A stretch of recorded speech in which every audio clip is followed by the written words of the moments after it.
특별한 주제로 우리가 이런 기회에 우리 장로교회가 어떤 교회고 직분이 왜 필요한가 좀 같이 배우는 시간이 되기를 바랍니다. 그래서 주보에는 장로가 빠졌는데 장로교회와 직분. 교회는 우리가 아는 대로 예수님이 세우셨습니다. 교회는 단수가 아니라 복수입니다. 여러 사람들이 함께 모이는 영적인 공동체입니다. 여러 사람이 모이니까 다양합니다. 남자도 있고 여자도 있고 인종이 다르기도 하고 출신이 다르고 생각이 다르고 너무 다 똑같은 사람은 한 사람도 없어요. 그런데 이 다양한 교회를 어떻게 주님이 세우신 목적대로 잘 운영해 갈 것인가. 그래서 이제 교파마다 자기들이 추진하는 운영 체제가 있습니다. 그걸 이제 교회 정치라고 말하는데 우리는 하도 정치가 이 네거티브하게 들리는 단어라 교회에서 무슨 정치가 필요하냐. 여러분 두 사람이 모여도 정치가 필요해요. 생각이 같지 않으니까. 가정은 가정대로의 하나의 가풍이라는 정치가 그 가정을 이끌고 가는 거예요. 그래서 이제 교회도 교회들마다 이 정치를 따라가는 운영 체제가 있어요. 이제 크게 네 가지로 나눠 보면 이 교회의 이 교파별 정치 제도가 네 가지가 있습니다. 첫째는 이 교황 정치가 있어요. 로만 캐토릭 천주교회가 이 교황 정치를 하죠. 또 그릭 오르토독스 처치가 교황 정치를 합니다. 두 번째는 이 감독 정치가 있어요. 이 감독이 교회를 주관하는 거예요. 주로 이제 감리교회가 이 정치 체제를 따라갑니다.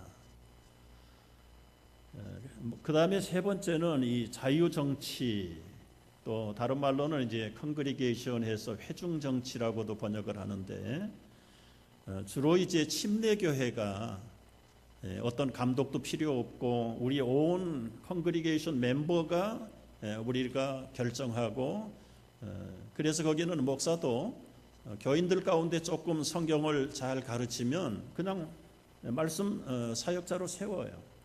그래가지고 한 1년, 2년 목회를 하다가 신학교도 보내기도 하고 목사 안수는 나중에 받고 그렇게 자유롭게 다른 교단이나 단체로부터 간섭을 받기 싫어해서 독립적인 교회가 요즘 점점 늘어나요. 그게 이제 자유정치 체제를 따라가는 교회들입니다. 우리 뉴욕 중부교회는 장로회 정치를 따른 교회입니다. 교인들이 장로를 선택하고 그래서 그 교인 선택된 장로님들에게 치리권을 맡기는 거예요. 치리라고 하면 무조건 권직만 생각을 하는데 그게 아니라 정치를 잘하는 거예요. 국가가 정치를 잘한다는 건 국민을 편안하게 해주는 것처럼 교회가 정치를 잘하는 것은 교인들이 건강하게 잘 자랄 수 있도록 그래서 결과적으로 하나님의 나라가 든든하게 세워져 가는 일을 관리하고 감독하고 이끌고 지도하고 그게 다 이제 소위 말하는 치리라는 말로 설명이 되는 겁니다. 물론 주권은 민주주의가 이 장로교회에서 나왔어요. 여러분 개혁교회 장로교회가 있기 전에는 민주주의가 없었어요. 다 그냥 교황이 다 해버리고 감독이 다 혼자서 해버렸지. 그러나 이제 개혁교회 장로교회가 개혁운동을 하면서 이 교회로부터 만인 제사장, 만인 평등하다. 우리는 수평적인 관계지 수직적인 관계는 없다. 오직 수직이라는 것은 하나님과 우리 사이에만 있는 것이지 사람과 사람이 어떻게 높을 수 있고 낮을 수 있냐. 너희는 왕 같은 제사장이라고 그랬는데 우리는 모든 평등이다. 그래서 이 장로회 정치에서 민주주의가 발상을 하고 출발을 한 겁니다. 경제 자본주의도 결국은 이 장로교회에서부터 출발을 한 거예요. 그러나 이제 주권은 교인들에게 있고 교인들 20명 세례교인을 대표해서 한 분 장로님들을 세울 수 있는 게 우리 교단의 헌법인데, 이 교인들의 선택을 받은 장로님들이 이제 속해 있는 그 함께 섬기는 교회가 장로 정치 제도를 따르는 우리 장로교회입니다. 그러면 이 장로교회가 언제 시작이 됐는가? 상당히 거슬러 올라가면 모세 시대로 올라갈 수 있어요. 모세가 12지파의 족장들을 뽑아가지고 70인 장로회를 만들었지요. 그게 이제 성경에 나타나는 이 장로회의 출발로 봅니다. 여러분, 그 많은 사람들을 어떻게 일일이 지도자 모세가 상대할 수 있겠습니까? 그래서 이제 2사람씩 때로는 7사람씩 뽑아가지고 그 대표들을 통해서 하나님의 말씀도 명령도 전달하고 또 그 공동체 속에서 일어나는 일들을 잘 결정을 하고 시비가 일어나면 재판을 해야 되는데, 이 장로 제도를 만들기 전에는 모세 혼자서 그 재판을 다 하는 거예요. 250만 명이나 되는 그 백성들 속에 무슨 형사권, 민사권, 소송권이 너무 많이 있습니다.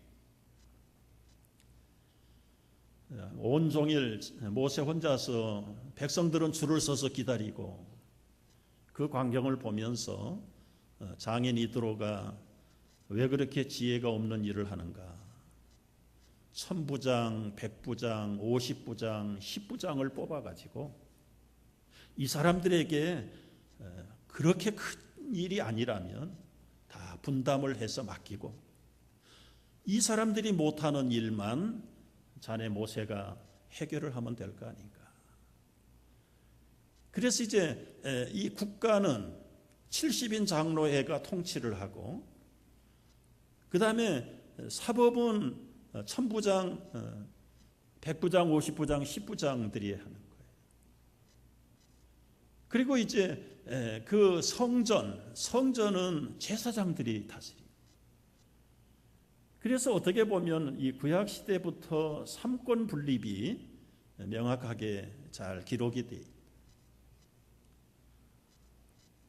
가나안에 들어가서 왕이 됐을 때는 이 왕이 나라를 통치하고 제사장이 성전을 통치하고 이 사사들이 재판을 하고, 그 왕들이 결국 포로로 붙잡혀가고 결국 지도자다운 지도자가 없을 때는 템포러리 리더를 세워가지고, 우리말로는 사사라는 리더들을 세워가지고 그저 한 30년 40년씩 통치하게 만들고, 그러다가 구약시대가 끝나고 신약시대가 됐어요. 신약시대에 여전히 로마의 식민지로 붙들려 있던 이스라엘이 왕은 있지만 실권이 없는 거예요. 제사장도 다 붙잡혀 가가지고 레이지파도 뿔뿔이 흩어져 가지고 제대로 갖춘 구약의 성전 예배가 없어져 버렸습니다. 여러분, 지금 그 주이시들이 구약대로 산다 그러는데 양 잡아서 제물 삼고 주이시들 그렇게 안 하잖아요. 지금 안식일을 문자적으로 철저하게 지키는 분들이 왜 양을 잡아서 제물을 안 드릴까? 왜 그것만 안 할까? 거기에 이유가 있어요. 70년 80년 동안 나라가 빼앗기고 제사장들 레이지파들이 여기저기 다 포로로 붙들려 가가지고 죽임당하고, 그리고는 그 후손들이 끊어지고 80년 70년 후에 돌아왔는데 누가 제사장의 아들인지 후손인지 족보도 없어져 버려요. 그러니까 구약의 제사를 드릴 제사장이 없으니까 구약에 가르치는 제사를 드리지 못하는 거예요. 아무 지파라도 양을 잡아가지고 드렸다가는 혼이 나게 해요. 그래서 그냥 회당 예배만 드리는 것이 그 유대인들의 지금의 실정입니다. 예수님이 이제 신약시대에 탄생하시고 성령을 보내시고 그 제자들 성령으로 감동을 받고 이제 복음을 전하고 예수가 그리스도라는 것을 전하면서 유대교로부터 개종을 한 그리스도인들이 많아졌어요. 그들이 자연히 모이니까 교회가 됐죠. 예루살렘 초대교회, 처음으로 시작된 교회는 사도들이 리더였어요. 사도는 12사람이에요. 가룟 유다가 사도 직분을 못하고 없어질 때 마띠아를 뽑아가지고 12사도를 정해놨어요. 12사도들이 댕기면서 복음을 전하니까 점점 예수 믿고 세례받는 사람들이 이 동네도 늘어나고 저 나라에도 늘어나고 아시아에도 늘어나고 유럽에도 늘어나고, 그런데 그 새로 개척된 교회들 리더는 한정되어 있잖아요. 12사도가 어떻게 그 아시아를 다 돌아다니고 유럽을 다 돌아다니겠어요? 못 다니니까 그 중에서 조금 통솔력이 있고 영역이 있고 능력이 있는, 하나님을 두려워하고 진실한 사람들을 뽑아가지고 그 개척교회에 감독으로, 장로로, 목사로 임명을 해서 목회를 맡기는 거예요. 이 감독이라는 말도 어감은 좋지 않은데 그러나 그 뜻이 좋은 겁니다. 우리 신앙이 잘 성장하는지를 영적으로 감독을 하고 그 일을 이제 신앙적으로 성숙한 사람이라고 그래서 엘더, 그 엘더는 바로 오늘날로 말하면 목회자들을, 목사를 세운 거예요. 그래서 이제 초대교회가 힘있게 자라갔는데 333년쯤 돼가지고 로마의 황제가 예수의 복음을 받고는 완전히 개종을 해버립니다. 그래서 로마가 국교로 기독교를 정식으로 받아들이죠. 그러고 나니까 권세는 로마의 황제가 얼마나 권세가 있어요. 그 세속적인 권세를 가지고 교회까지 다 통솔하는 거예요. 이제는 영적으로 볼 때는 사도들은 다 떠났죠. 다 죽었으니까 없어졌어요. 그 밑에 장로로, 감독으로, 목사로 세움을 받은 사람들이 결국은 로마 황제의 통치를 받아야 돼. 그래서 교회가 점점 부흥을 했어요. 부흥을 해가지고 소위 말하는 그때까지는 이제 뭐 베드로를 일대 감독으로 알고 처음부터 교황으로 세운 건 아닌데, 그래도 베드로, 그 다음에 제자들 속죄 소다들을 통해서 중세시대까지 교회가 자꾸 팽창을 하고 성장을 해 나가는데, 중세시대 들어와서는 완전히 이제는 이 국가의 왕이 세진 게 아니라 교황이 권세가 더 세졌어. 그래서 이 교황이 유럽의 각 나라 왕들을 임명도 했다가 면류관도 베꼈다가 그 왕자들, 공주들 결혼하는 것도 교황에게 와서 허가를 받아, 허가 못 받으면 결혼도 못하고.